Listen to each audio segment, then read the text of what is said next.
Welcome back to ప్రజా engineer syndicate సొంతిల్లు. గృహ నిర్మాణ రంగాన్ని మరింత ప్రోత్సహించాలని ఆర్బీఐ నిర్ణయించింది. ఇందులో భాగంగా 30 ఏళ్ల కాల పరిమితితో స్థిర రుణాలు ఇచ్చి కన్స్ట్రక్షన్ రంగాన్ని మరింత అభివృద్ధి చేయాలని బ్యాంకులకు సూచించింది. అలాగే వినియోగదారులకు ఈఎంఐ భారం తక్కువగా ఉండేటట్లు చూడాలని ఆర్బీఐ సిఫారసు చేసింది. దేశంలో హౌసింగ్ కన్స్ట్రక్షన్ రంగాన్ని మరింత అభివృద్ధి చేయడానికి ఆర్బీఐ నడుం బిగించింది. ఈ రంగాన్ని ప్రోత్సహించే చర్యలలో భాగంగా ఆర్బీఐ ఒక నివేదికను తయారు చేసింది. ప్రస్తుతం దీర్ఘకాలిక రుణ పరిమితి 25 ఏళ్లుగా ఉంది. ఈ పరిమితిని 30 ఏళ్లకు పెంచితే కస్టమర్లకు ఈఎంఐ చెల్లింపుల భారం తగ్గుతుందని తెలిపింది. అలాగే 30 ఏళ్ల కాల పరిమితితో స్థిర వడ్డీ రుణాల్నిచ్చి వినియోగదారులను ఆకర్షించాలని బ్యాంకులకు ఆర్బీఐ సూచించింది. ముందస్తు చెల్లింపులకు ప్రాధాన్యత పెంచాలని, దీనికోసం అవుట్ స్టాండింగ్ మొత్తాలపై ప్రీపేమెంట్ పెనాల్టీ విధిస్తే ఎలా ఉంటుందో పరిశీలించాలని ఆర్బీఐ తన నివేదికలో సిఫార్సు చేసింది. ఆర్బీఐ చేసిన సిఫార్సులతో రియాల్టీ రంగం మరింత పుంజుకుంటుందని, చిన్న ఉద్యోగస్తులు కూడా ఇళ్లను కొనుగోలు చేయడానికి ఆసక్తి చూపుతారని రియాల్టీ రంగ నిపుణులు అభిప్రాయపడుతున్నారు. Giving home loans for 30 years shows the maturity of the market, and it will help more people to start owning houses, and it is good for the real estate market. It will help improve the demand a bit. And as far as the interest rates are concerned, RBI will have their policies from time to time. దీర్ఘకాలిక వడ్డీ రేట్లను స్థిరీకరిస్తే ఎంతో మేలని, ప్రతి 7 ఏళ్లు 10 ఏళ్లకు ఒకసారి వడ్డీ రేట్లలో మార్పులు చేసుకోవడానికి వినియోగదారులకు స్వేచ్ఛనివ్వాలని ఆర్బీఐ తన నివేదికలో పేర్కొంది. అలాగే 5 ఏళ్ల కాల పరిమితి దాటిన ఫిక్స్డ్ డిపాజిట్లపై పన్ను మినహాయింపున్న విషయాన్ని విస్తృతంగా ప్రచారం చేసి కస్టమర్లను చైతన్యవంతం చేయాలని స్పష్టం చేసింది. బ్యాంకులు జారీ చేసిన ఇన్వెస్ట్మెంట్ బాండ్లలో పెట్టుబడుల కోసం దేశంలోని ఆర్థిక సంస్థలైన పెన్షన్ ఫండ్స్, ప్రావిడెంట్ ఫండ్స్, బీమా కంపెనీలను ప్రోత్సహించాలని ఆర్బీఐ తన నివేదికలో కోరింది. హెచ్ఎండిఏలో ఏళ్ల తరబడి పేరుకుపోయిన పెండింగ్ ఫైళ్లకు త్వరలో విముక్తి లభించనుంది.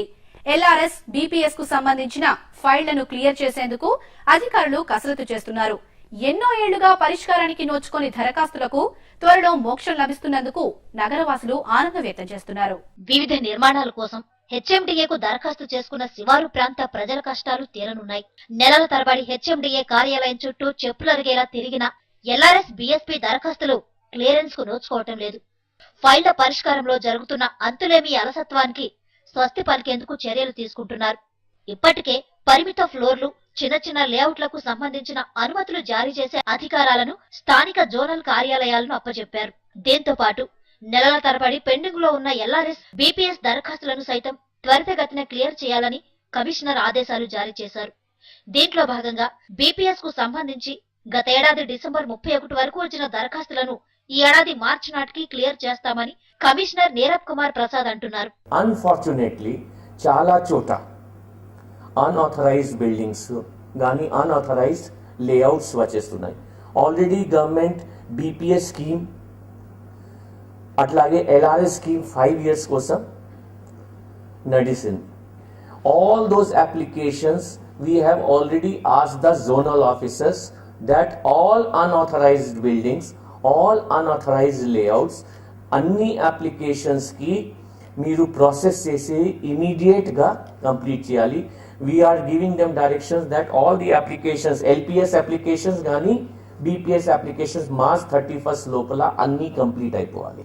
దానిలో ఇది మా హెడ్ ఆఫీస్ కి రాకలేదు, జోనల్ ఆఫీస్ లోనే అక్కడే సిపిఓ పోయి కమిటీలో ఫిక్స్ చేసి అక్కడే కంప్లీట్ అయిపోవాలి. So we're very strict.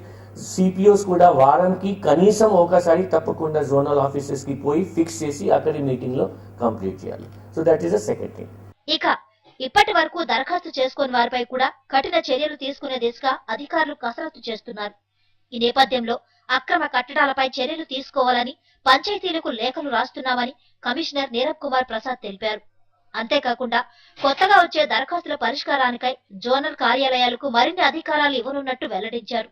మొత్తం మీద పెండింగ్ ఫైళ్ల పరిష్కారానికి హెచ్ఎండిఏ నడుం బిగించడంతో నగరవాసులు ఆనందం వ్యక్తం చేస్తున్నారు. అల్పాదాయ వర్గాలకు ఇళ్లు నిర్మించేందుకు దేశంలో సెస్ల తరహాలో ప్రత్యేక హౌసింగ్ జోన్లు ఏర్పాటు చేయాలని confederation of real estates developers association of India CREDAI budget కు ముందు తమ అభిప్రాయాలు తెలియజేస్తూ కేంద్ర ఆర్థిక మంత్రి పంపిన లేఖలో ప్రభుత్వానికి సూచించింది. అల్పాదాయ, ఆర్థికంగా బలహీన వర్గాలకు ఇళ్లు నిర్మించేందుకు ప్రత్యేక హౌసింగ్ జోన్లు ఏర్పాటు చేయడంతో పాటు ఇలాంటి గృహాల నిర్మాణం చేపట్టేందుకు వీలుగా డెవలపర్లకు పన్ను రాయితీలు, ప్రోత్సాహకాలు కల్పించాలని పేర్కొంది. అల్పాదాయ వర్గాలకు సొంతింటి కలను నిజం చేయడానికి ప్రయత్నించాలని కేంద్రాన్ని confederation of real estate developers associations of India CREDAI కోరింది. రియల్ ఎస్టేట్ రంగవృద్ధి కోసం కేంద్రం కృషి చేయాలని, అలాగే బడ్జెట్ కేటాయింపులు మెరుగ్గా ఉండాలని కోరుతూ ప్రభుత్వానికి క్రెడాయ్ బడ్జెట్ అంచనాను సమర్పించింది. రాబో నేషనల్ బడ్జెట్ లో మెయిన్ గా మేము ఎక్స్పెక్ట్ చేసిందంటే మేము క్రెడాయ్ ఆల్ ఇండియా తరఫున కూడా housing ministry, government of India తోటి, అర్బన్ మినిస్ట్రీతో కూడా మేము సంప్రదించడం జరిగింది. దీని యొక్క ముఖ్యంగా ఈసారి రాబోయే బడ్జెట్ లో 60 స్క్వేర్ మీటర్స్ లోపల ఉన్న అపార్ట్మెంట్ కానీ డెల్లింగ్ యూనిట్ కానీ 60 స్క్వేర్ మీటర్స్ అంటే 720 స్క్వేర్ ఫీట్ లోపల ఉన్న హౌసింగ్ ఈ కంట్రీలో ఏది కట్టినా కూడా అఫోర్డబుల్ హౌసింగ్ కింద దాన్ని డిక్లేర్ చేయమంటున్నాము. ఈ అఫోర్డబుల్ హౌసింగ్ కింద వచ్చిన ఈ ప్రాజెక్ట్స్ అన్ని కూడా వారికి ఎలాంటి అనుమతులు, గవర్నమెంట్ అనుమతి లేకుండా ఒక ఎంపానల్డ్ కన్సల్టెంట్ ద్వారా అనుమతులు సరిపోతుంది. అంతేకాకుండా ఆ ఎంపానల్డ్ కన్సల్టెంట్ బిల్డింగ్ కంప్లీట్ అయిన తర్వాత ఆక్యుపెంట్ సర్టిఫికేట్ ఇవ్వాలా.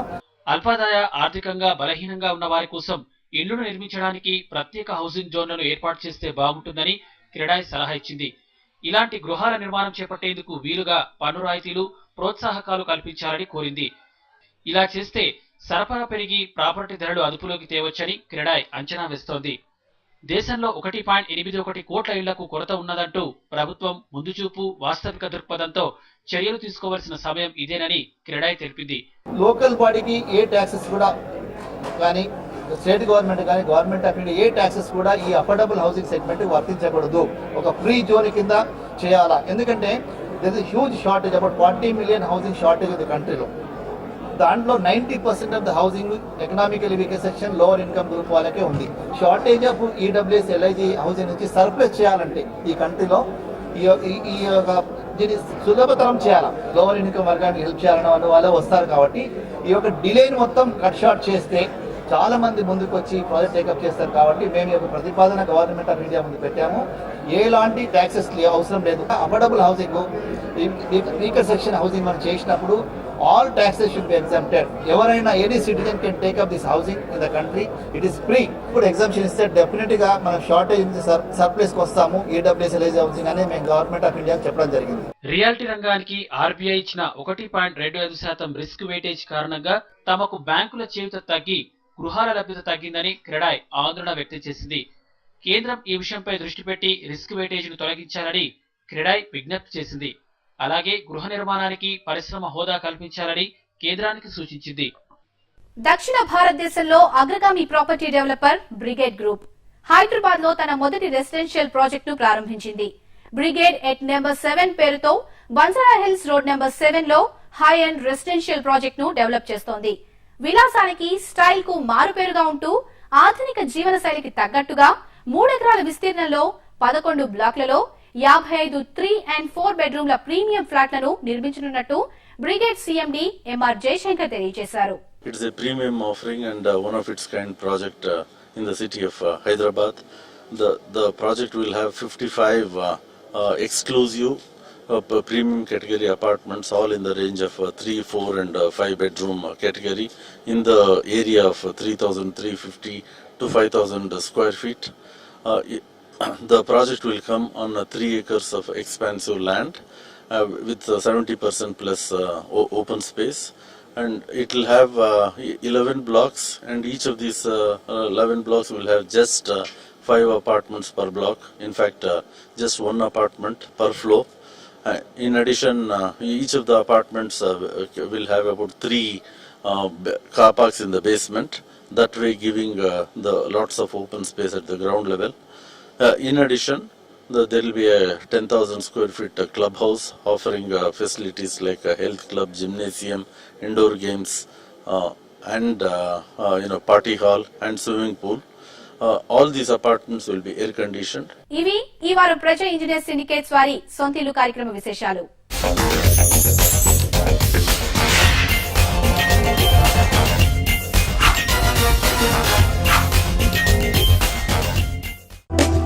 ప్రజా ఇంజనీర్ సిండికేట్ సొంతిల్లు. Knowledge partner confederation of real estate developers association of India, CREDAI.